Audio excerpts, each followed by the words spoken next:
to start with, I wish to just give you a question that I wish you to respond to the general public and the viewership that we're having right now. Since we last presented the currency performance, the Kwacha is back to the free-falling mode of the pre-elections PF economy. What's going on? Robbie, thank you so much for that question. First of all, we always, when we look at the currency not performing well, we always have to ask ourselves, was it performing well?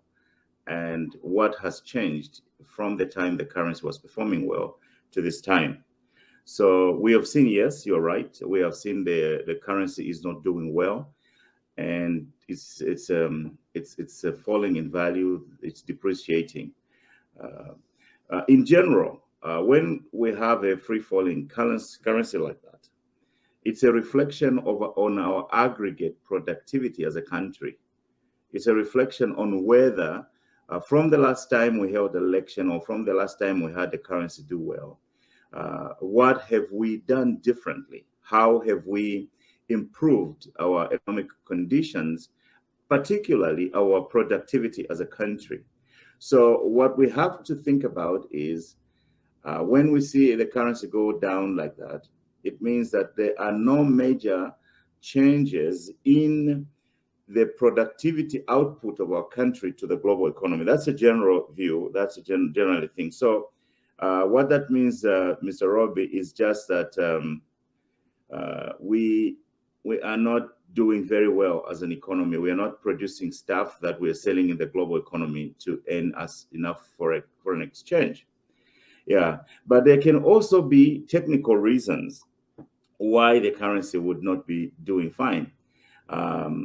You remember that when we just had the new government in place, the currency started to perform better. The programs that were economic programs that were lined up, produced a lot of hope. We secured an international monetary fund funding for the balance of payments and that program to help us improve the performance of the currency as well. And that was done in the anticipation that with our gigantic debt burden, we will be able to improve the level at which we're interacting with our creditors and make more reasonable payments, so there can be necessary investments in the country and expenditures of the kind. So now what we have is a situation where that debt restructuring has not materialized, particularly because there is a standoff of some kind where China and their Western colleagues are locked into these trade battles, competitions, potential sanctions, being on the different sides of the Ukraine war, and that cascades down to those negotiations where China puts itself in a position where, because of the proportion of the debt it owes, those discussions cannot move forward without China.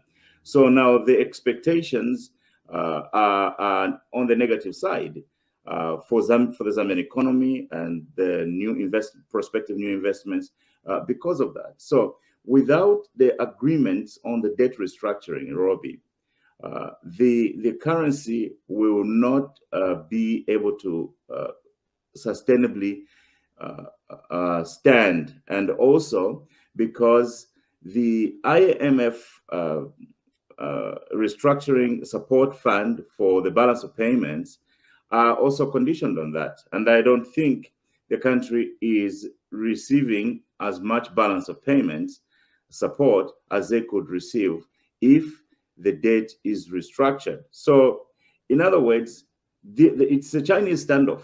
Unless we can deal with the Chinese standoff on the date, and there's no movement on the date, it also affects the IMF funding for the balance of payments.